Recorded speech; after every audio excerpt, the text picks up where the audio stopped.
Hello guys, आज देख सकते हैं इतिहास के बारे में। इतिहास, हिस्ट्री।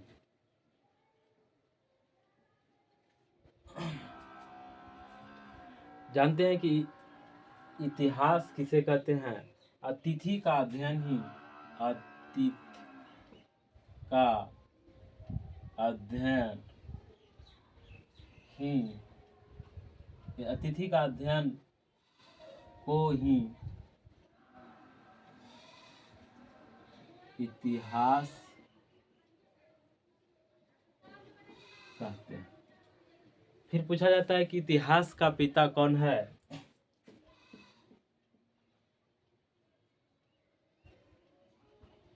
पिता हेरोडोटस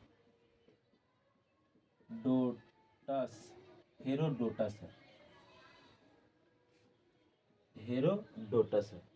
फिर इतिहास के कितने भागों में बांटा गया है? इतिहास को 3 भागों में बांटा गया है। इतिहास को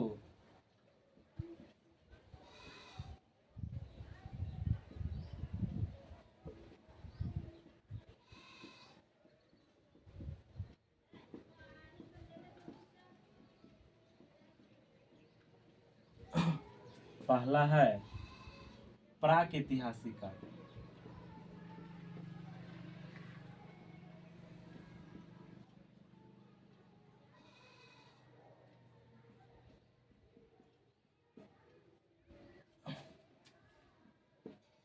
दूसरा है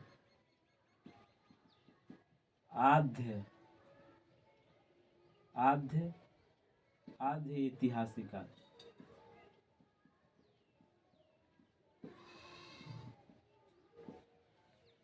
फिर तीसरा है ऐतिहासिक काल। चलो, प्रागैतिहासिक काल किसे कहते हैं? जिसमें मानव ने पढ़ना लिखना नहीं जानता था, उसी को प्रागैतिहासिक काल कहते हैं। जिसमें इसमें आता है, एक आता है पाषाण काल। पाषाण काल किसे कहते हैं? जिसमें मानव ने पत्थर का शिकार करने के लिए अपना औजार बनाया था, इसीलिए इसे पाषाण काल कहते हैं।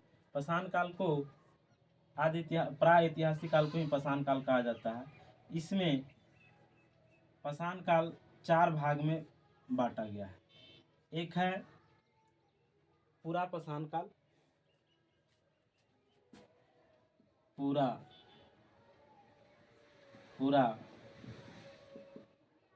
पाषाण काल। फिर आता है मध्य पाषाण काल।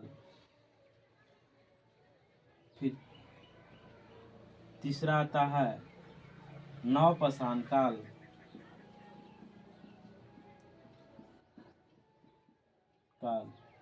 फिर चौथा आता है ताम्र पाषाण काल। चलो देखेंगे, पहले पूरा पाषाण काल के बारे में जानकारी लेंगे। पूरा पाषाण काल में बताया गया है कि मानव ने पढ़ा, मतलब मानव का पूरा पाषाण इस सबसे प्रारंभिक समय का, मतलब इस इतिहास का सबसे प्रारंभिक समय था। इस समय मानव ने आदि मानव कहा गया। इस समय पूरा पाषाण काल में मानव को आदि मानव कहा गया है। इस समय मानव खाना बंदोबस्त अर्थात उसके जीवन के मुख्य उद्देश्य मतलब जानकारी का भांति अपना पेट भरता था। कहने का मतलब क्या है कि पूरा पाषाण काल में मानव अपना खाली सिर्फ पेट ही भरता था। मतलब मानव जानवर की तरह ही रहते थे। इस काल को पूरा पाषाण काल में कहा गया है। मतलब इसमें लिखा हुआ कोई साक्ष्य नहीं मिला है। कह सकते हैं कि पूरा पाषाण काल किसे कहते हैं? जिसमें मानव का लिखा हुआ साक्ष्य कुछ नहीं मिलता है, उसे पूरा पाषाण काल कहते हैं। इसमें मानव अपना सिर्फ भोजन के लिए ही व्यवस्था करते थे। और इसी काल में आग की खोज हुई थी। एडजेक्टिव पूछता है कि किस काल में आग की खोज हुई थी, तो पूरा पाषाण काल में खोज हुआ था। और इतिहास का प्रारंभ हो गया था, लेकिन मानव ने पढ़ना लिखना नहीं जानते थे। फिर उसके बाद मध्य पाषाण काल हुआ था। इस काल में पूरा पाषाण काल के बाद पूरा पाषाण के बाद का काल था। इस समय मानव हथियार छोटे आकार के थे। मानव के हथियार छोटे आकार के थे। इस समय के मानव की सबसे प्रमुख कार्य अंत्येष्ट मतलब अंतिम संस्कार कार्यक्रम भी बोल सकते हैं। फिर उसके बाद आता है नवपाषाण काल। नवपाषाण काल किसे कहते हैं कि इस काल में मानव ने अस्थायी आवास बना लिया था। साथ ही मानव कृषि तथा पशुपालन भी प्रारंभ कर दिया था। मानव ने इस काल को पहिए तथा मनका की खोज की थी। इस काल में बोला जाता है नवपाषाण काल में मानव ने अस्थायी निवास बना लिया था। इस काल में मतलब रहने के लिए इसी काल में कृषि करना सीख गए थे मानव। कृषि करना सीख गए थे मानव और इसी काल में पहिए का खोज हुआ था और जिसका बोलते हैं घड़ा मतलब मानिका का भी खोज हुआ था इसी काल में। मानका बोल सकते हैं, घड़ा जिसको बोलते हैं। इसी काल में नवपाषाण काल में मानव ने अस्थायी निवास मतलब रहने लगे थे। कृषि कर लिया था। पहिए का खोज किया। पहिए मतलब होता है चक्का जो बैलगाड़ी में चलता है, उस टाइप से कर लिया था। घड़ा मतलब मिट्टी के बना के बर्तन मतलब घड़ा ये सब उपयोग करना शुरू कर दिए थे। फिर एक आता है ताम्रपाषाण काल। इस समय तांबे का खोज हो गया था, इसीलिए इसे ताम्रपाषाण काल कहते हैं। तांबे का खोज हो गया था, इसीलिए इसे ताम्रपाषाण कहते हैं। या तो इसमें उद्योग की भी नामकरण भी आ गया था। उद्योग का भी नामकरण आ गया था। चलो प्रागैतिहासिक काल में इतना ही है। उसके बाद फिर पढ़ना है आधि ऐतिहासिक काल।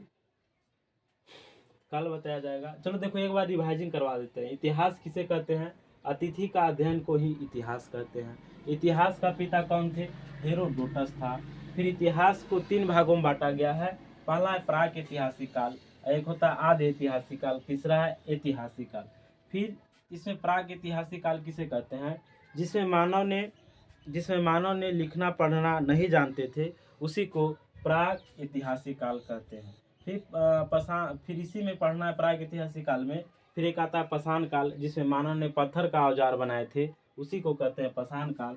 फिर पाषाण काल को चार भागों में बांटा गया। एक हो गया पूरा पाषाण काल, एक हो गया मध्य पाषाण काल, एक हो गया नव पाषाण काल और एक ताम्र पाषाण काल। पूरा पाषाण काल में मानव आदि की तरह मतलब अपना सिर्फ खाली खाना की बंदोबस्त करते थे और मतलब जानवर की तरह बोल सकते हैं कि उसको सिर्फ खाने के मतलब रहता था। इसी पूरा पाषाण काल में ही आग का खोज हुआ था। फिर मध्य पाषाण काल में,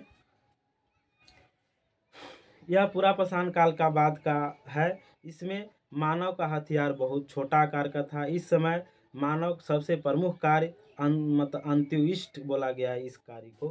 फिर उसके बाद आता है नवपाषाण काल। नवपाषाण काल में बताया गया है कि मध्य पाषाण काल के बाद आता है नवपाषाण काल। इसमें मानव अपना अस्थायी निवास बना लिया था, कृषि करना जान गए थे, पहिए का खोज कर लिया था और घड़ा मतलब जिसे पानी पीता है घड़ा में, उस टाइप से अपना उपयोग मतलब करना शुरू कर दिया था। और पशुपालन भी इसी काल में आता है, नवपाषाण काल में ही मानव ने पशुपालन भी करना शुरू कर दिया था। फिर उसके बाद आता है ताम्रपाषाण काल। ताम्रपाषाण काल में तांबे का खोज हुआ था, जिसे नवपाषाण काल के बाद ताम्रपाषाण काल आता है। इस समय मानव ने तांबे का खोज कर दिया था और अपना औद्योगिकरण का निर्माण भी कर लिया था। तांबे का हर चीज़ बनाना, सामान को बनाना, उसी को ताम्रपाषाण काल कहते हैं। चलो आधि ऐतिहासिक काल कल देखेंगे और ऐतिहासिक काल आज यहीं तक रहने देते हैं। जय हिंद, जय भारत।